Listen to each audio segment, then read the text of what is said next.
मराठी लोकांना त्रास द्यायचा, पहिल्या लोकांना चालतं सगळं नाही बिलकुल. ताई रडू नको.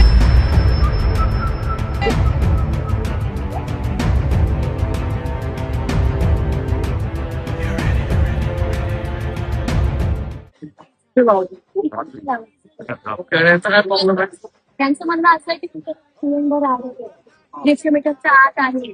मी म्हटलं हे रूल्स अँड रेग्युलेशन फक्त मलाच लागू होतात, बाकी त्यांना लागणार होता.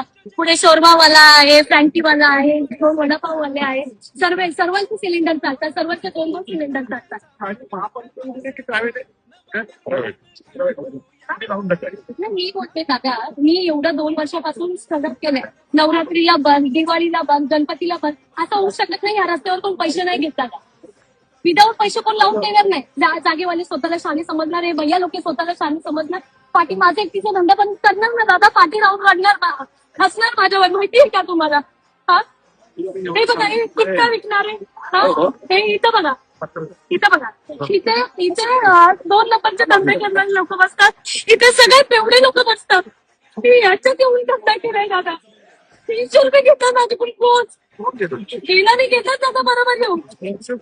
हा, मी म्हटलं माझी ऐकत नाही तेवढी द्यायची, तरी घेतात.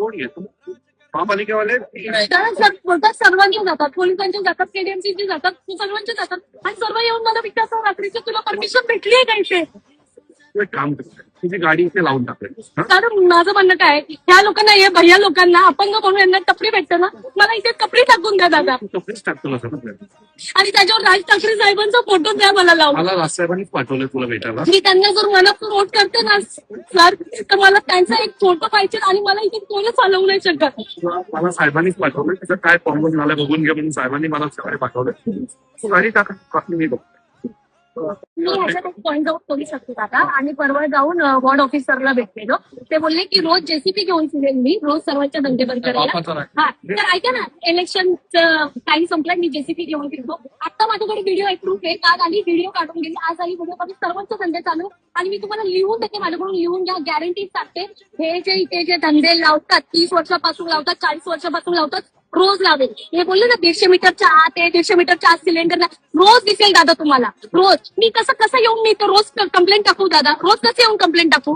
हे सगळं खोटं आहे, हे सगळं खोटं. इथे जी आत पूर्ण मधुबन गल्ली, ही जी पूर्ण गल्ली, हे सगळं 150 मीटरच्या आत येते ना दादा. हे रोज लावतील, रोज लावतील. माझ्याकडून लिहून घ्या, नाही तर मी इथं आंदोलनाला बसते दादा. हे सगळं खोटं आहे.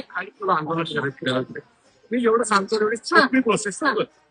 तुझी एक टपरी बनव, टपरी लाव, उद्यापासून रोज धंदा करायचा, काही अडचण नाही. लावू द्या आहेच. खूप जास्त गरज लागली तर मी स्वतः येईन तुझ्यासाठी. थोडं सत्ता दादा, थोडं सत्ता, थोडं 1 मिनिट सत्ता. हे बघा, त्या लोकांनी टपरी कशी टाकली आहे, अशी आडवी टपरी टाकली, ह्याला चिपको. हे एवढं जर आपण तोडलं आणि ही टपरी जर आत बसवली, हा मग मी इथं बसवते. त्याच्यावरती लाव, त्याच्यावरती लाव आणि एक माणूस इथं द्यायला ठेव. ठीक आहे, त्यांच्या कुठल्याही प्रॉपर्टीला हात लावायचा नाही, कुठलीही प्रॉपर्टी तोडायची नाही. जी आहे आता हा एवढा पॅच तर बिनकामाचा आहे, बरोबर आहे. बरोबर, एवढा पॅच मध्ये कशी काय बसवता येईल तेवढी बसवली. ठीक आहे, बाकी आयुक्तांची साहेब बोलतो. ठीक आहे, जाऊ.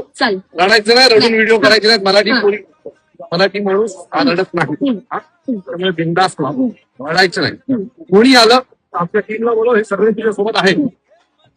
तरी काही अडचण सॉल्व्ह होत नाही असं वाटतं, मला फोन करायचं, मला ठाणे वाटायला अर्धा तास लागेल, अर्धा तास येईल.